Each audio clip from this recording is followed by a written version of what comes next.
Monsieur le Président, la Suisse a reçu de 317 recommandations lors du 4e cycle d'examen périodique appelant à améliorer l'espace des droits et libertés en son sein.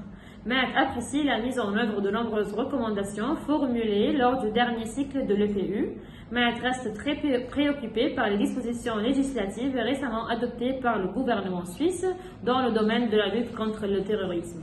Monsieur le Président, l'application de la loi fédérale sur les mesures de police contre le terrorisme, entrée en vigueur en Suisse en juin 2022, a aggravé la discrimination à l'égard des groupes ethniques et religieux, les réfugiés et demandeurs d'asile en Suisse pour le biais du profilage racial. Mais pour la paix est profondément préoccupé par la violence et la discrimination croissante à l'encontre des minorités et des demandeurs d'asile en Suisse. Les minorités suisses Yéniche, Sinti et Roms font toujours l'objet d'une discrimination injuste et se voient refuser l'accès à l'intégralité de leurs droits humains. Monsieur le Président, MAC appelle le gouvernement suisse à modifier les dispositions législatives qu'il a récemment adoptées dans le domaine de la lutte contre le terrorisme et à lutter contre la violence et la discrimination systématique auxquelles les groupes minoritaires et les demandeurs d'asile sont exposés.